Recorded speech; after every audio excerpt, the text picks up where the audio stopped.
morning again, those of you on site and those online joining this session. We continue with this day agenda. Now, we will have the official public presentation of the Monitoring and Surveillance Committee of the implementation of the recommendation for non-repetition delivered by the Truth Commission according to its report on June 28th. And then subsequently we will have a conversation space about implementation. In this case, recommendations, implementation, hearing people that has been monitoring and following up on the implementation of the peace agreement and the international perspective, those who have studied what has happened with the recommendation and the implementation recommendations in other places in the world. We will start now this session. I will open the floor to Francisco de Roo, who will officially introduce the committee. Buenos días a todas. Good morning, everyone. Thank you very much again for being here. As president of the Commission for the Clarification of Truth, with deep satisfaction, out of deep satisfaction and sincere appreciation with the people here on the stage, I want to introduce before you and before the country the Monitoring and Surveillance Committee. During 7 years, we'll be working to ensure, as the circumstances allow, that the decisions made by the Commission for the Clarification of Truth as recommendation for non-repetition are implemented in the country.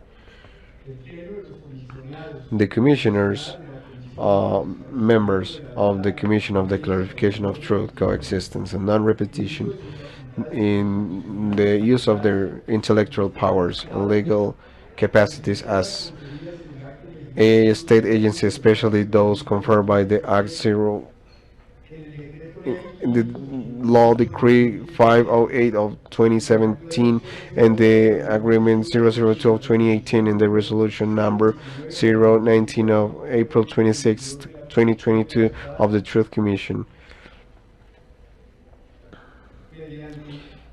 By means of the Agreement 004 of August 8, 2022, the plenary designated as members of the surveillance and monitoring members for the implementation of the recommendation for the clarification of truth, coexistence, and non-repetition, the people here present: Esther Marina Gallego, Julia Eva Cogollo, Dorys Ardila, Armando Wouriyú Balbuena, Wilson Castañeda, Marco Romero, and Angelika Rettberg. Also appointed as liaison and technical secretary Antonio José Madariaga Reales. This agreement, the 004, is effective as of yesterday, August 8th, when in plenary session the commissioners formalized the appointment of the group here with us, made up by 4 women and 3 men that take over the responsibility. Again, thank you very much from the bottom of my heart for accepting for the country, for the victims of Colombia, for the peace of Colombia, this responsibility, and because we know that you give your heart and your life. We fully trust that you will do it with determination and greatness, that greatness that you have always displayed in your different ways and activities for the good of the Colombians. And we hope that you will have the strength to be 7 years working in this task. And please, a round of applause for the members of the committee.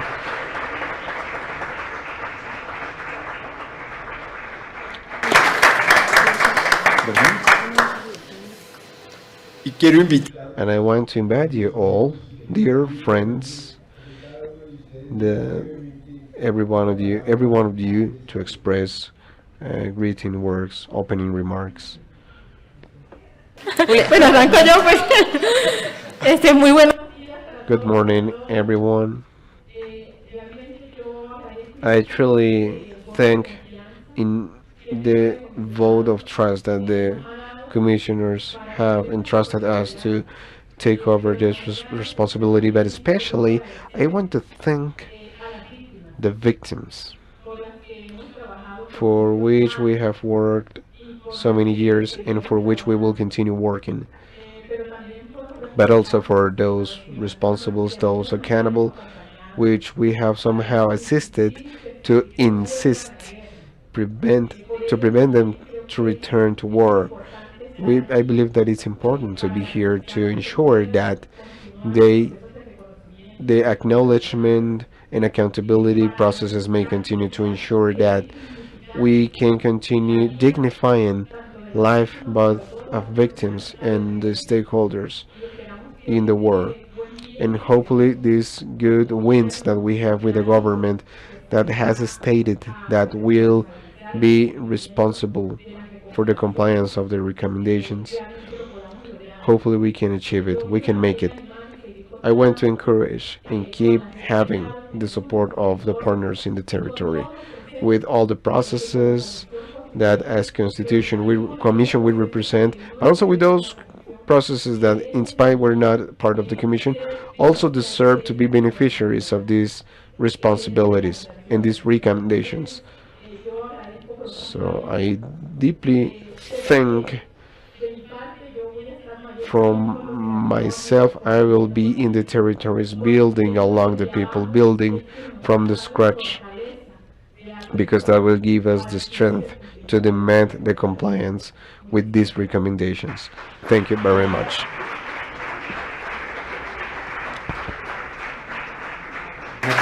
Señor. Thank you, Julia. A member that comes from the Truth Commission, and she will move on to be part of the Truth Commission in the Caribbean team, and she becomes member of the Monitoring and Surveillance Committee. Can I continue in order, or do you want to do it the way you want? Angelika, thank you very much for your trust. Those who know me and know my academic experience know that I tend to see the glass half full. Half full. This is a step to achieve peace in Colombia. From my perspective, I will give my heart as Father has requested in terms of commitment with the knowledge that we have accrued on the horrors that we have lived in this country throughout the time, the years, and something that is very related to my experience is the empirical evidence that supports the facts that have been collected by this commission. And I just want to say that I face the future with excitement. I thank my colleagues in the committee for all the work that they have done. I am the last member to join, so I will pay attention to the next steps, and you can count on me, a real partner in all the steps and all the systems. Thank you very much. Thank you, Angelica, for joining this road. Wilson. Thank you for these 7 years. This is a long invitation, but we will honor with responsibility this entrusted appointment. I come from activism in the LGBTQI activism. This is an activism that is growing in all over the world, but especially in Colombia, in the framework of the peace building framework. The armed conflict made more difficult our life, as the report states. And when the country started to think on peace, they thought also considering with LGBTQI people.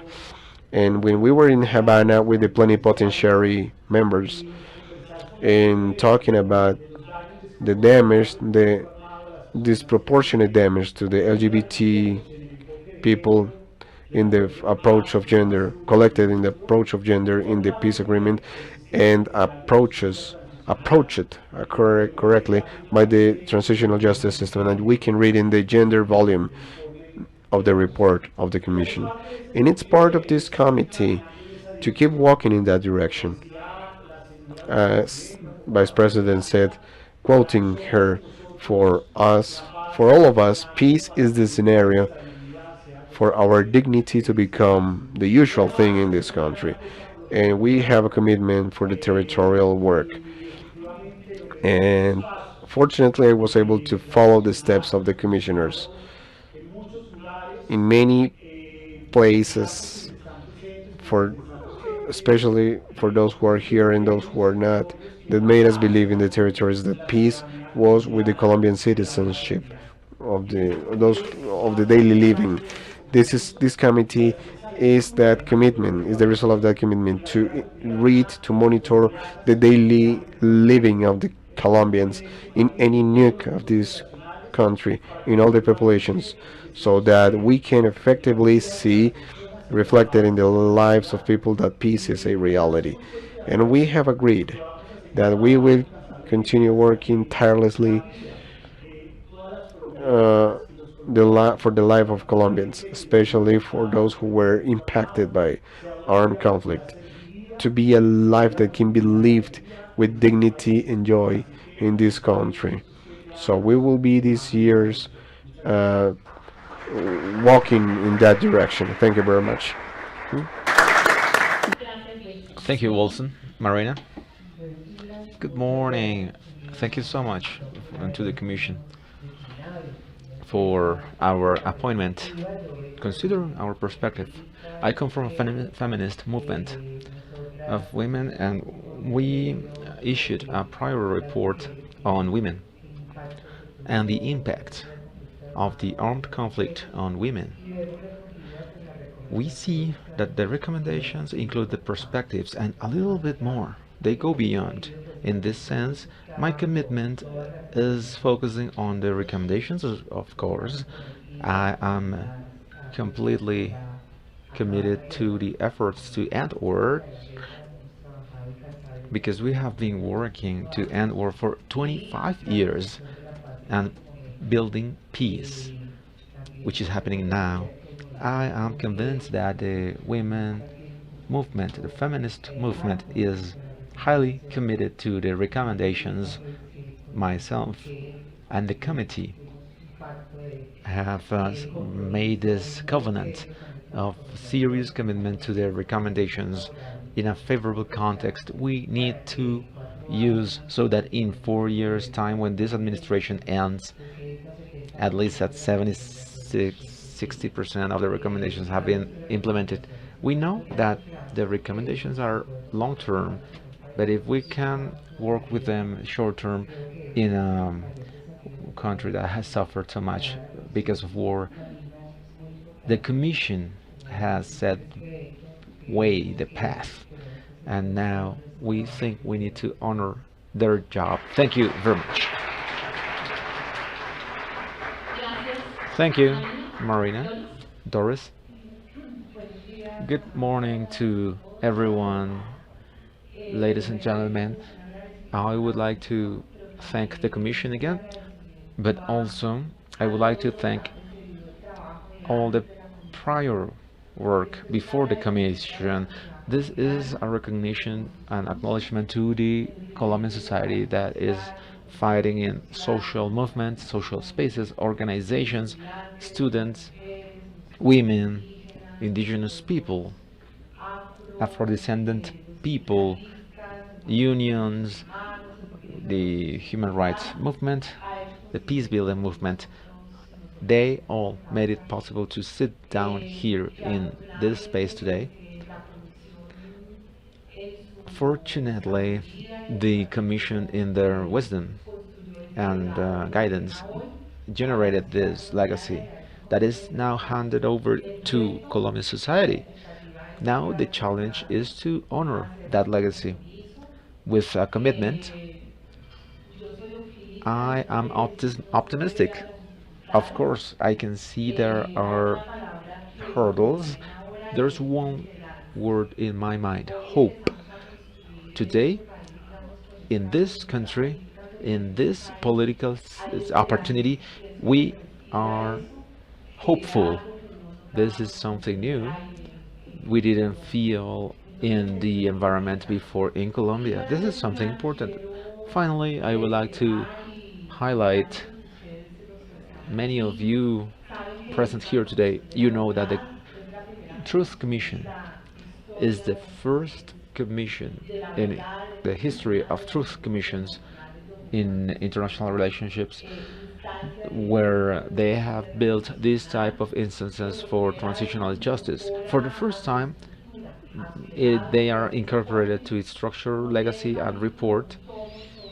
They are incorporating a volume on exile. This is so important because I'm here. I'm representing the voice of our partners who remain out of Colombia, outside Colombia, as Commissioner Stein reiterated. He has been working for Colombia in many states, in many cities. They organized 24 working groups called nodes, and we tried to cooperate and support the report issued by the Commission today.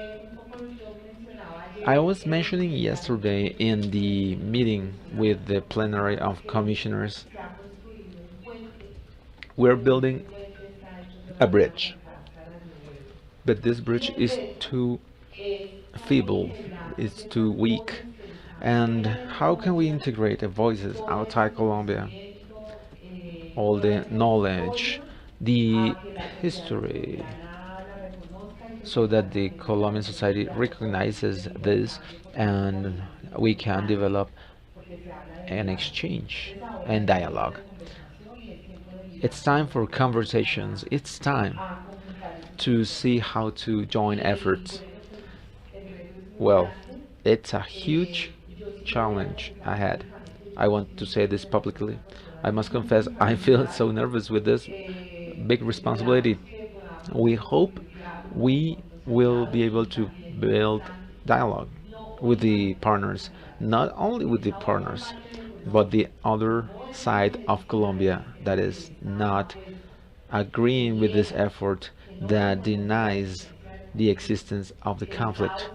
That part of Colombia that is absent, the skeptic, those who believe that the violence mechanisms can help us move forward. We need to talk to them, and we need to build based on respect, understand each other, tolerate each other.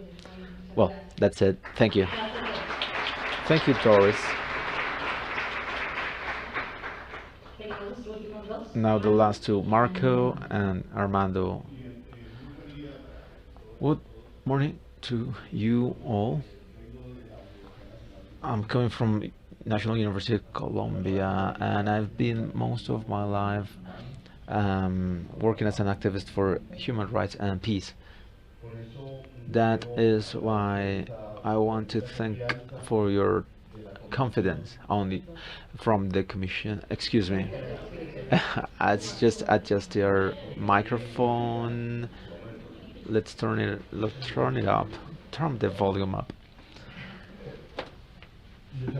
I would like to thank you for that trust you put in all of us. Thank you, commissioners, for the decision you made to ask us to take this responsibility to move forward with the findings and recommendations. Especially, I would like to thank the Truth Commission for their work in the midst of adverse conditions of so many kinds. In this topic of non-repetition guarantees in different spheres for both the state and Colombian society, you took the latest benchmarks worldwide on this discussion. The recommendations by the Commission are transformative under a transformative approach, and this is a paramount aspect. In Colombia, there is not only a huge index of victimization with tons of victims, but we also have social sectors that have been harmed in a disproportionate manner because the Colombian society suffered structural lack of protection, systemic discrimination, segregation of identity. So I think that the Commission has linked both dimensions very well, seeing how the problem is complex, but is not only about truth, justice, and reparation. We have to take into account not only the damage, the harm, but the persistence, the structural root causes in the Colombian society. We must solve this, not to continue with violence. The waves of violence, we've seen this in different countries in Central America, for example, where after peace negotiations you see more killings, more systemic violence, more than during the wars. So we need a transformative approach. I want to highlight this decision from the Commission that you have to go to the core and say this society needs transformation. As Father Francisco was saying yesterday, the opportunity to rethink our national speech. The nation is a fraternity, but in a nation that kills each other, that is violent, we are hardly a nation. So we have the opportunity here to rethink those basic topics. This is the important part. This is the complex part as well. This is the challenge in our mission. The Truth Commission, the GEP, the Search Unit, all the institutions created by the agreement are the heritage of the victims, the victory of the peace agreement, the movement of victims. And now Colombia is seeing a new model, is generating this new model, seeing from the Colombian and international perspective. We want to perform an effort that will be successful for Colombia. With this approach, we can not only solve this deep crisis in Colombia, but also build a long-lasting peace in Colombia and provide the world with a vision that using a transitional justice model that is complex, we can solve the conflicts that otherwise would be solved with amnesties. So we're going to work hard with the development plan for that new scenario of peace with the entities and territories, not only the state, but Angelika mentioned this, the universities, the educational sector, the media. All the recommendations go beyond the actions of the state agencies. I think that the Commission has a broad scope where there's a lot at play here. We have willingness, political willingness, but there are also topics like structural discrimination, in which cultural transformation are determining factors. So this is our approach, this is our confidence to ratify this commitment for peace. Thank you very much.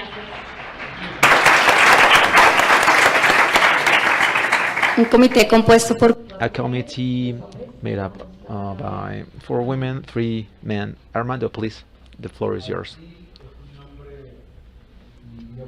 ID is a millenary name of a disappeared nation. The black people kept their roots. This is the story of our origin. Several governments from the black power, executive power, negotiate with Europe the damages caused in these generations. This is a universal benchmark because we have to see the damages caused to the people in San Andreas, the black people in San Andreas. We owe them their autonomous territorial code because of all the spies brought on them as human beings.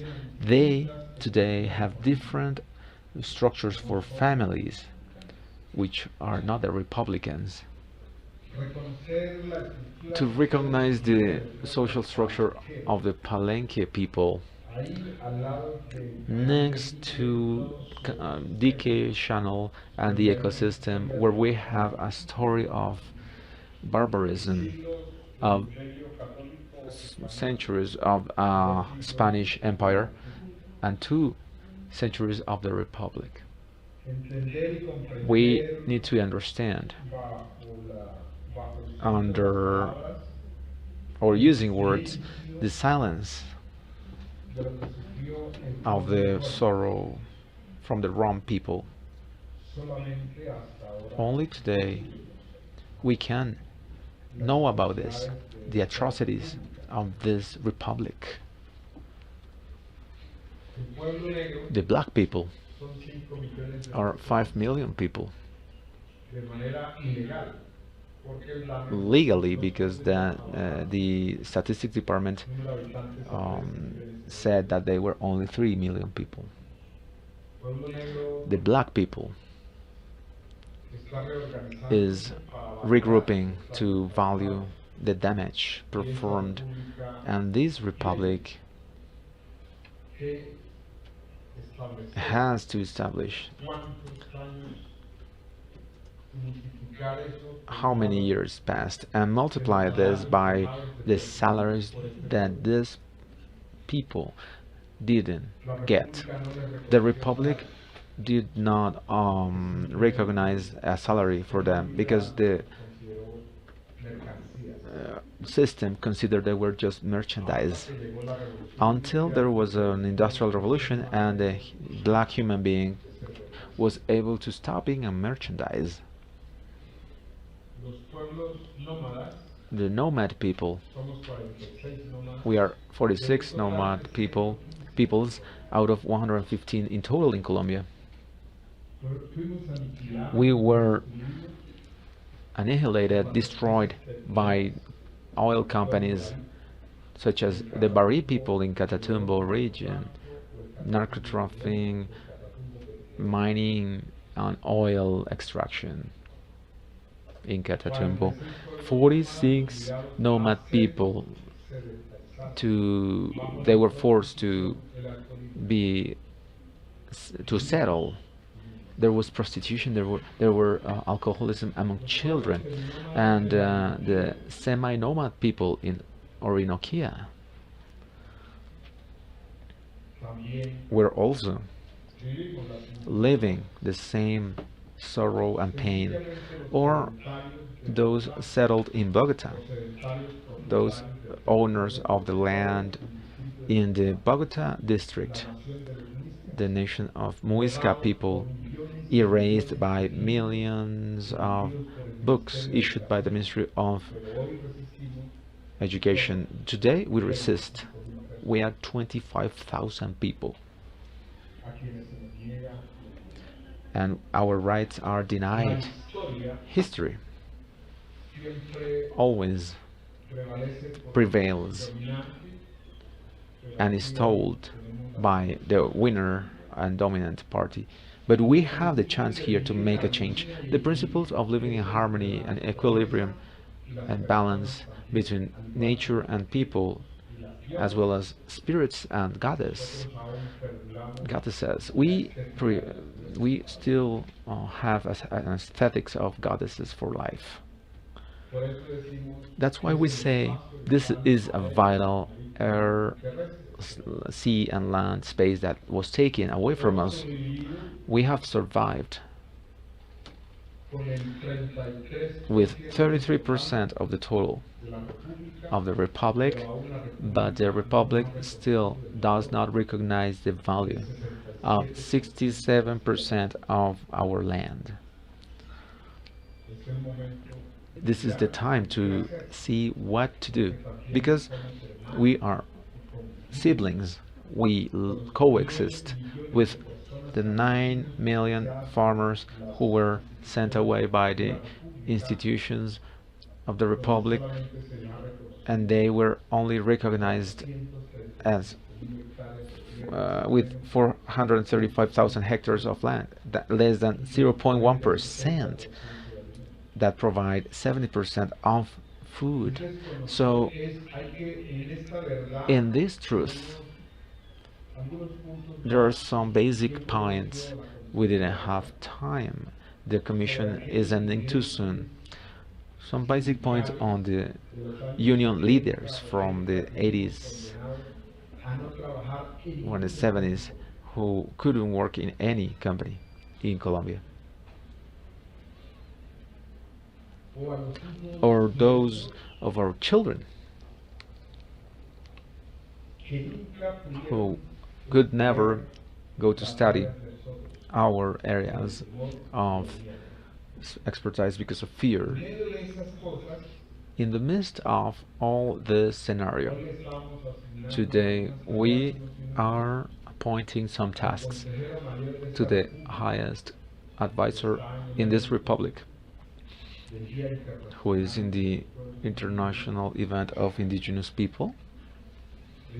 He is there, but I had to stop listening to him to come here to this panel because we have the moral duty and political duty to nature. This is the first Tuesday where the resistance was overcoming in 2 centuries. But we could recreate the intellect of women, women giving a voice to men, the intellect of women who recreated resistance in 2 centuries, and also dreaming about hope. In this day, on this Tuesday, this is the second day of liberation, the liberation of our work, of our words, of what we want to change and what we want to transform. Obviously, this takes us to a third stage, which is translating, understanding the results from that analysis, from recreating the intellect of women presented through the voices of men, to see how in these 4 years the resistance can change. Today we are fortunate enough to be in this room on the second day of a new republic, where the values will change, where the human being will become an international power around the world countries, and this is a responsibility for the administrations to come. The work on follow-up, monitoring, surveillance at the territories, at the spaces, so that 450,000 teachers from FECO, the teacher union, have a pedagogical duty, recognizing the ancestral languages, Palenque language, Rom language, and over 86 ancestral languages. Welcome everyone to this space of harmony and equilibrium and balance, solidarity, responsibility of joint efforts, so that the intellect of women is always in the mind of Marcos Wilson and all of you. This is the thought of our Mother Earth, our grandmother Lamar, and all the goddesses of this space. Welcome to this long journey, to this journey of aesthetics for life, the ethics and moral that are different. Thank you. Bueno, y con este aplauso les damos. Thank you, Armando. And now, with this round of applause, we welcome the committee. So, way to go, guys. You're not alone. You've heard this in the last days. There are so many institutions and people, cooperation organisms, and bodies that are here with us today to support you, to coach you, accompany you. So, yes, it's been 7 years, Wilson, but it's not so long being with all your friends.